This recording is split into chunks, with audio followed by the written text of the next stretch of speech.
नमस्कार दोस्तों, आज की इस वीडियो में हम बात करने वाले हैं कि बाबा तांत्रिक ये कैसे झाड़ फूक के थ्रू सांप के काटने का इलाज करते हैं। और साथ ही साथ हम ये भी बात करेंगे कि जब सांप काटता है तो हमारे शरीर में क्या रिएक्शंस होते हैं और वो कैसे हमें मार देता है। साथ ही साथ हम ये भी बताएंगे कि सांप के काटने के बाद हमारा पहला स्टेप क्या होना चाहिए। तो दोस्तों, आज की ये वीडियो बहुत ही ज़्यादा इंपॉर्टेंट है ताकि आप लोग एजुकेट हो सके और समझ सके कि आखिर हमें क्या करना चाहिए ऐसी स्थिति में। तो दोस्तों, वीडियो को शुरू करते हैं। तो दोस्तों, अब हम ये बात कर लेते हैं कि सांप अपना जहर कैसे किसी इंसान की बॉडी में छोड़ता है।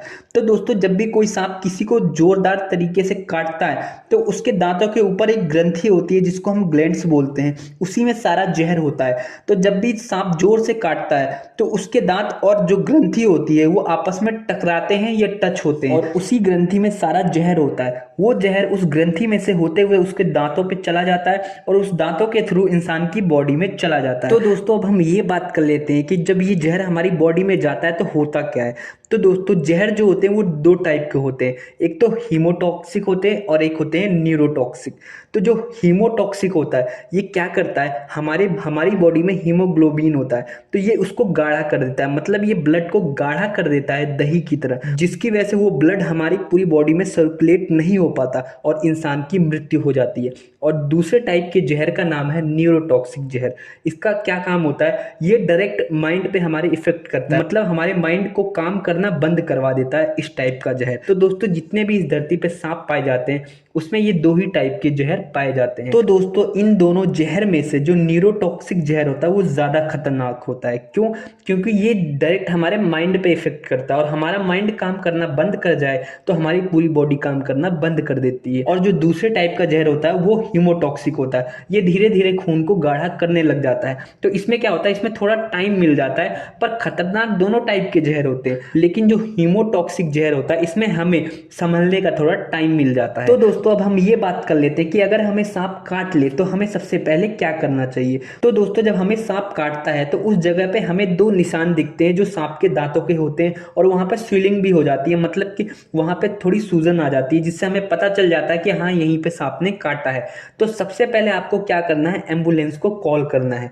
इसमें आपको कोई रिस्क नहीं लेना है। सबसे पहले आप एम्बुलेंस को कॉल करें और जिसको भी इस सांप ने काटा है आप उसको ये मत बताइए डायरेक्ट कि आपको जहरीले सांप ने काटा है। सबसे पहले आप उसको बोलिए ये नॉर्मल सांप था, इसमें जहर नहीं था। उसको आप समझाइए ताकि वो घबराए नहीं, क्योंकि अगर वो घबराएगा, जितना ज़्यादा वो घबराएगा और वो ब्लड जो होता है वो पूरी बॉडी में सर्कुलेट होगा और वो उस ब्लड के थ्रू जहर भी पूरी बॉडी में जल्दी से जल्दी सर्कुलेट हो जाएगा। इससे जो हमें टाइम मिलता है वो बहुत ही ज़्यादा कम हो जाता है। तो दोस्तों, जिसको भी सांप ने काटा है या किसी भी जहरीले जंतु ने काटा है तो सबसे पहले आप उसको बोलिए ये जहरीला नहीं है और आप पीछे से एम्बुलेंस को कॉल कर दीजिए, उधर से एम्बुलेंस आती रहेगी। अब उसके बाद आपको क्या करना है, जो सुई होती है, जो डॉक्टर हमें सुई लगाता है, तो अगर आपके घर में या आसपास कहीं ऐसी सुई या इंजेक्शन पड़ा हुआ है तो उसमें क्या करना है, जो इंजेक्शन होता है जिससे हमें सुई लगाई जाती है तो उसमें से जो सुई होती है, निडल होती है, उसको तो निकाल देना है और जो इंजेक्शन होता है उसको एक एज ए पंप की तरह आपको यूज करना है। जहां पे सांप ने काटा है वहां पे सबसे पहले आप इंजेक्शन के जो बाहरी हिस्सा होता है उसको आप काट दीजिए ताकि उसका जो मुंह है वो बड़ा हो जाए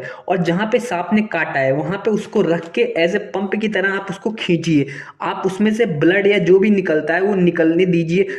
ऐसे आप करते रहिए जब तक एम्बुलेंस नहीं आ रहा है। तो इससे क्या होगा, जो भी जहर होगा वो खून के थ्रू वापस सिरिंज में आ जाएगा और आप उसको फेंक सकते हैं। आप ऐसे दोहराते रहिए और जब तक एम्बुलेंस नहीं आती। तो दोस्तों, जब एम्बुलेंस आ जाती है तो डॉक्टर सबसे पहले क्या करता है, उस मरीज को बोतल चढ़ाता है, मतलब कि उसकी बॉडी में बहुत सारा पानी चढ़ाता है, क्योंकि जो ज्यादातर सांप होते हैं उसमें हीमोटॉक्सिक जहर ही होता है। तो वो अपने अंदाजे से बोतल चढ़ाता है ताकि जो खून गाढ़ा होने वाला है वो दोबारा पतला हो जाए पानी की तरह। लगभग 10 से 15 बोतल एक दिन में चढ़ाई जाती है ताकि वो जो खून है वो पतला होता रहे और रेगुलर ये 2-3 दिन बोतल चढ़ाई जाती है ताकि जो वो जहर का असर है वो कम होता जाए और जब खून पतला रहेगा तो इस जहर का प्रभाव कम होगा। तो दोस्तों, अब हम ये बात कर लेते हैं कि गांव में जो बाबा होते हैं या तांत्रिक होते हैं वो कैसे, अगर किसी को सांप ने काटा है तो वो कैसे झाड़ फूक के थ्रू ठीक कर देते हैं। तो दोस्तों आपने गाँवों में ऐसे कई लोग देखे होते हैं जो ये बताते हैं कि हमारे बच्चे को सांप ने काटा था और हम इस बाबा के पास गए और उन्होंने झाड़ फूक के थ्रू ठीक कर दिया।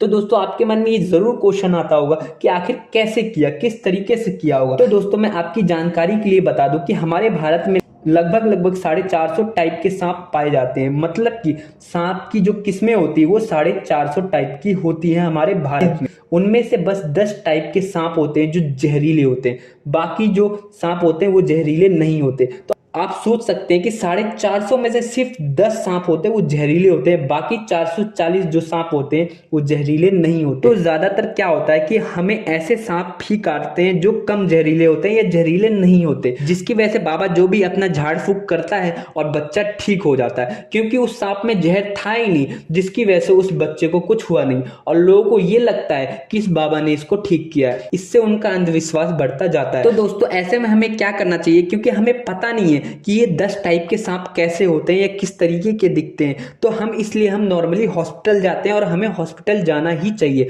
हमें किसी बाबा के चक्करों में नहीं पड़ना चाहिए। जब भी आपको किसी भी टाइप के सांप ने काटा है, सबसे पहले आप हॉस्पिटल जाइए और जो भी आप प्रिकॉशन ले सकते हैं शुरुआत में, जैसे कि आप इंजेक्शन से ब्लड को थोड़ा सा बाहर निकालना या फिर टाइम पे एम्बुलेंस को कॉल करना, आप ये सारी चीजें करें, आप आराम से ठीक हो जाएंगे या बच जाएंगे। बाकी आप तांत्रिक और बाबाओं के चक्कर में ना पड़े।